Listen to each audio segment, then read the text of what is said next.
Today's show is sponsored by the ABV Barrel Shop. The ABV Barrel Shop is located in the St. Louis metro community of Arnold, Missouri. The ABV Barrel Shop is focused on one thing, single barrels. Best of all, you can try before you buy. Head over to abvbarrelshop.com to sign up for their email and text distribution so you know what they have in stock, what classes are coming up, and who from the industry may be coming in to visit. The ABV Barrel Shop. It's where single barrels live. We are also sponsored by the Bar to Go. The Bar to Go offers traveling minibars that are no bigger than a small purse or toiletry bag. Best of all, they are fully customizable so you can create the perfect piece that is unique for you. If you own your own business, what a fun and unique way to promote what you do. Check them out online at thebar2go.com. That is the number 2 in the Bar to Go. If you have wholesale questions, call my friend Isabel Clark at 504-481-1297. Finally, we are sponsored by the Neely Family Distillery. NFD is a family-owned business that keeps ringing up awards in the spirits world. Head to Sparta, Kentucky to experience the family history, award-winning spirits, and meet the Neely family. Check them out online at neelyfamilydistillery.com. Now, on to the show. Let's drink!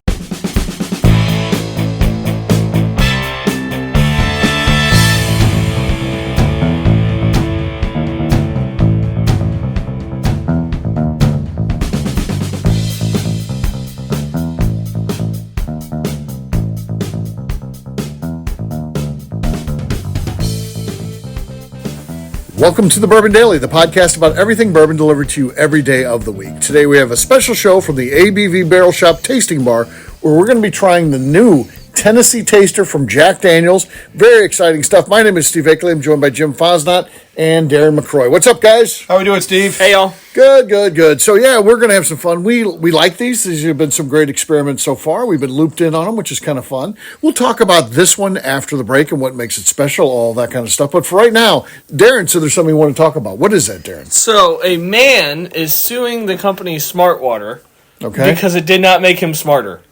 Okay. He is in mitigation. What company has led you to a misleading title by their name? Is there any that come to mind? Oh, that never-ending movie. I mean, that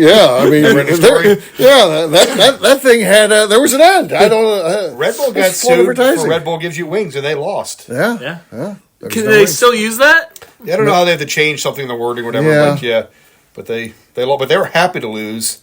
Because they got the more publicity. I read the whole story on whatever. Like, he just got us banned in schools and stuff like that. And just made kids want it more. Yeah. My dad was talking about it. He's like, well, I'm going to own Thin Mints then because So good. I just don't understand how someone can look at a product and be like, that will make me smarter. And it doesn't say it makes you smarter. Water. It's the water smart. Yeah. Right. If you ate monkeys all the time, that's not going to make you smarter. I just feel those frivolous lawsuits, like those people should be put in jail for putting those, like wasting time and money and everything on those kind of things. You're just throwing something against the wall, right? You're just hoping that they're going to write a check and be like, this is, you know what, it's going to cost so much to litigate this out. Just write the guy a check and be done with it. That's what they're hoping for. Yeah. They're trying to get in front of a jury. You want to get in front of a jury, and these juries of your peers are never your peers, and it's people like, oh, yeah, it'd be funny to give this guy $1 million. Let's just screw this big company over and give him $1 million. Okay. So if you were just like a person that was like, I'm going to throw a lawsuit against the wall until one happens, what would be your cutoff point of, okay, I'll drop the lawsuit, what amount of money for these frivolous, no one cares about lawsuits? So it has to be totally frivolous, and so if I get one like that, I think I would walk away for $25,000. I mean, if I haven't spent any money and it's $25K and I don't have to mess with things, $25K. It's free money. Somewhere in that range there. I was thinking 10. Yeah, literally if they came back and me at 10, I'd be like, I'll probably take it. Okay. Then I just file other frivolous lawsuits. And there's people, that's what they do. They just go out there and they file those kind of things all the time. Yes, yeah. So I don't know what to think about that. I mean, makes me angry. Yeah, it does. Thanks, Darren. Yeah, anger just came out. I wonder how many of those actually go to trial. How many get tossed out by a judge? I bet most of them get tossed out. I would think most. You're going to get some slip through, and then you get the weird jury ruling. But for the most part, I don't think we waste time on that stuff. Yeah. I hope not, anyway. I don't know. I bet there's more than you think. I know St. Louis is a jurisdiction they try and get a lot of those kind of trials in because they're known for passing a lot of those things through. Interesting. I got called for jury duty, but thankfully it wasn't a case like that. So, yeah. I have not been called for jury duty yet. I'm hoping it. Mine was just last year or maybe earlier this year, so I'm hoping I'm good for a long time. So, Would you like to get on a big case though? Like in general, I don't want to do jury duty, but if I did, I don't want to be some like triple homicide kind of crazy thing that's like national publicity type of stuff. no, I feel like I might end up killing someone. Because if all the evidence pointed to one thing and someone was just holding out just to hold out or something, I feel like I'd be yelling at them and then it could escalate. It could escalate in the jury room, and next thing you know, I'm in jail. Yeah. I don't need that. No, I don't want to be on a big trial. I don't want to be on like an organized crime trial because then I feel like my life's in danger. Yeah, I mean, I've seen The Sopranos. I don't need that. Yeah, so. Yeah. But the other ones I do. You would, okay. What about just a general one? Like the one where I went to was a guy on the local grocery stores selling some drugs on the parking lot. I didn't want to be involved in that. Well, I'm probably walking into jury selection with a T-shirt that says "Kill 'em all, let God sort 'em out," and I figure that's getting me out of jury duty pretty quick. Maybe contempt though; they might hold me. Yeah. Yeah. In general, I don't want to do any of those trials, and I think I could say enough things that would get me out of there. If I knew it wasn't a cool case, right? I feel like I could say the right things. You could, wrong things without being too far, right? Right. You want to be a delicate balance where you don't come off as like a nut job, but at the same time, you want to be like they're not absolutely not going to put you in this jury trial. I wonder if there's times that lawyers are like, they're just lying. Because they're trying to get off of jury duty. I think we should have paid jurors. We should have a giant pool of. It's their profession. They pull them randomly for different trials. Yeah. So you get people from all different walks of life, all different educations, whatever. Because it's typically not a jury of your peers. People get out of it that want to get out of it. I didn't actually know how it works, so this is the first time for me actually seeing how it works. The last time that I went there, I've been called 2 other times, but I got out of it because I worked for a company in a department, and our lawyers just would write letters, and I don't know how they did it, but they were like, "No, we'll handle this." But so this time I had to go through it. And I had no idea how it worked. It was the first time process. I didn't realize if you're drawn in random, they call your name, but. What I didn't know, I forget, there was like 50 of us or something, and I was like number 47 or something. That's actually good. How they pick them is you come in and you sit in the first 15, I think. It's like 12 plus then like 3 alternates. They sit you down, and then you think it's just a matter of the seating or that. No, those people are actually in. Yeah. The ones that are the 15, they are actually in, and then it's up to the discussions and things like to decide if those people stay, and if they don't, then they move some other people in there. But I didn't. So like the people that were there, their fate was already sealed unless they could somehow weasel their way out of it. I saw one guy. He threw a fit when they're like, "Okay, you're dismissed. You're dismissed. All right, everyone else that's up there, you're in, and then we'll fill in with." And I saw the guy threw a fucking fit, man. He did not want to be on there, and then the judge wouldn't let him out because he had answered everything good enough. And then there was even some people. Depending on what crimes you commit and stuff like that, there are some people trying to bring up their, in everyday life, they're not bringing up the crimes that they commit, but in there they were. Yeah. And then they would talk to them about what they did, and if it wasn't bad enough or whatever, they didn't think it would affect the case, they were still in. So wow. Yeah, it was pretty crazy experience, but I was glad to get out of there. So yes, and I got paid like 8 cents a mile mileage. So yeah, they cut me a check for like $20 for my whole day. For your whole day? Work, yeah, whole day of work, that day. including my mileage. So yeah, boy, it was nice. I'll tell you. So yeah, fun stuff. So there you go.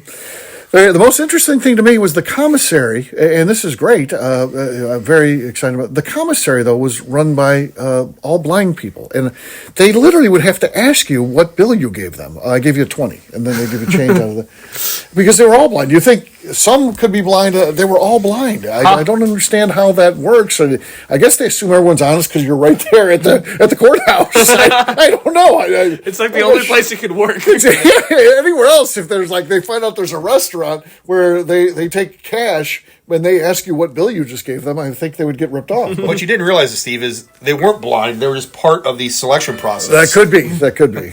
I was honest, of course. I paid cash, but yeah, most people don't pay cash today, so I guess it's not that big of a deal. But I do pay cash, so yeah. But there you go. What we'll do next, we're going to take a quick break, and then when we come back, we're going to talk about this Tennessee Taster, what it is, how it's different, and then we're going to taste it live on the air here, and we're going to see what we think. We'll do that in just a few.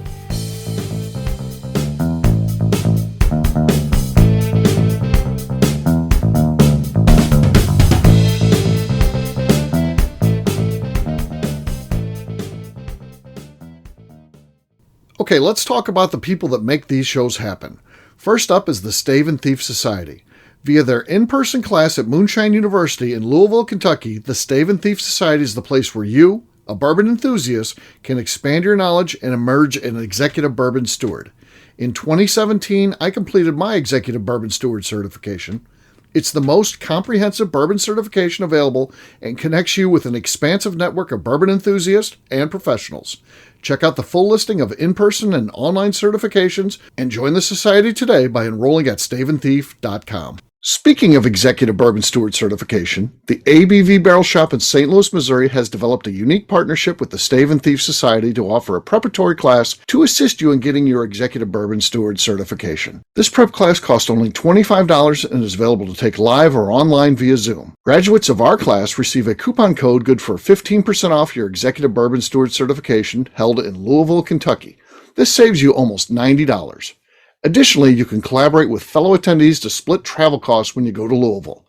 If you're interested in signing up for the class, simply head over to abvbarrelshop.com and check out the classes and events page.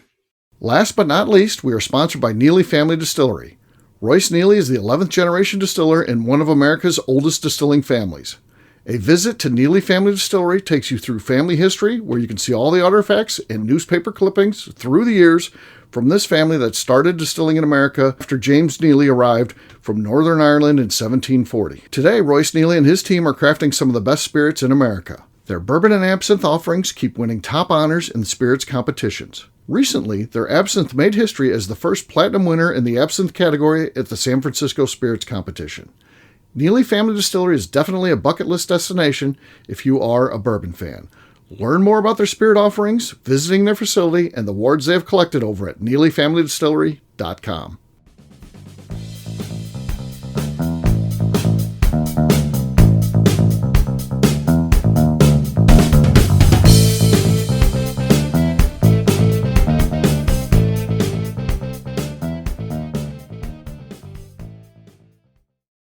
My name is Ryan Thompson. I'm a billionaire who buys stupid scotch, and you are listening to the Bourbon Daily. All right, everybody, welcome back. This is Steve Akeley, joined by Jim Fosnot and Darren McCroy. We are here at the ABV Barrel Shop Tasting Bar, where we're trying the latest Tennessee Taster, the gift shop series done by Jack Daniels. And what do we got this time, Darren? What's going on here? This is Tennessee whiskey finished in Oloroso sherry cask. Finished in what? Oloroso. Oreos. I love Oreo cookies. I'm expecting a lot of chocolate and cookie notes. Vanilla cream. Yeah. So this one's coming in at 90 proof. Okay. So on the bottom here it says selected by whiskey taster Randall Fanning. Do they have like a committee and they all? Yeah. So that's pretty cool. I didn't realize. Yeah, that's pretty awesome actually. So. Yeah. So like, do you think he got to choose the finish, or it was, hey, we have this experiment?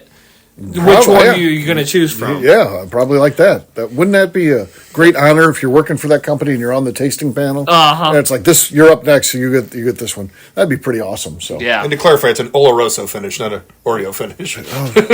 Well, I'm disappointed. I've been sold an Oreo finish here. Jack Daniels, that should be your next one. Just Oreo. So yes, sherry cask. Let's give it a little cheers here, and then we'll talk about it. Let's see what we got here, guys. Yeah, very nice on the nose. Yeah, That is beautiful. Yep. All right, let's taste it. See what we got.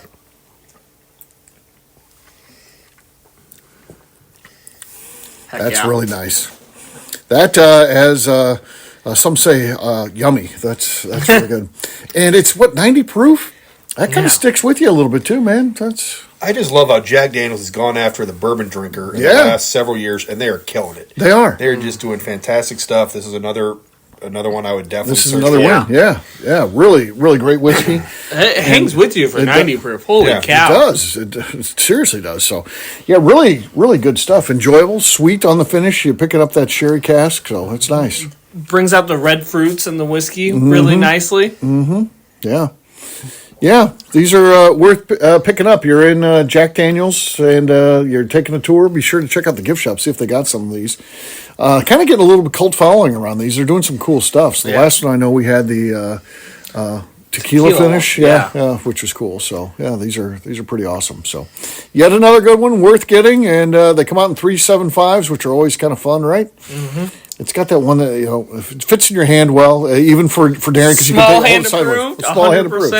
Yeah. It's concave on the backside to go in your back pocket perfectly. Back pocket, yep. Sneak it into a concert, whatever. So, yeah, perfect stuff. Do you know how often they try and release these? I don't know, no. Okay. I didn't know if there was they want to do full, or... It seems like quarterly to me, but it seems like we've had about every 3 months, seems like a new one's coming out, but I don't know that for a fact. Don't quote me on that, but yes. Very cool. So that's going to wrap this one up. We'll talk about where people can find us. Darren, we'll start with you. Where can people find you? You can find me on Instagram at The Bourbon Adventures. All right. Jim. You can find me on Facebook at Jim Fosdon, on Instagram at FozJim, or hanging out here in the ABV Barrel Shop in Arnold, Missouri. Absolutely. For me, I'm an easy guy to find. I'm at Steve Akeley on Twitter, Instagram, or Facebook. I've got a website, steveakeley.com. We've also got a company website, abvnetwork.com. That's the one you got to check out. All of our previous shows are out there, including some of our reviews of our other Tennessee tasters. So get out there and check those out. And if you're in St. Louis, stop by and see us. Jim just mentioned he's here. Darren's here. I'm here. We're here all the time, but also you never know who's going to be sitting here at the tasting bar. We get in people from the industry all the time, so check us out online, abvbarrelshop.com.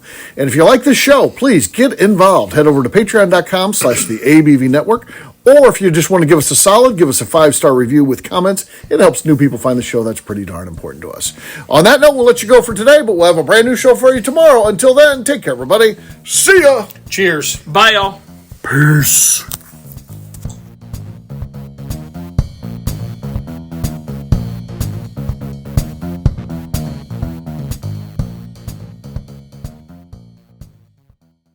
Before we let you go, let's talk about one last thing. The ABV Barrel Shop in the St. Louis community of Arnold, Missouri. The ABV Barrel Shop is focused on a couple of things. First of all, single barrels.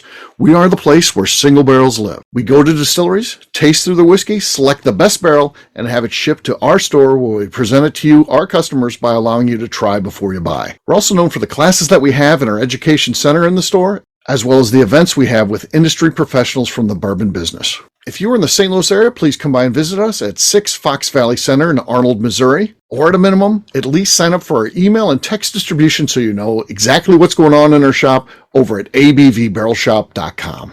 This is Steve Akeley, owner of the ABV Network, signing off. We thank you for listening to our programming and truly appreciate your support. The Bourbon Daily is part of the ABV Network. For more information or to become a sponsor, please visit abvnetwork.com. Thanks for listening, and cheers. This has been a Steve Akeley production.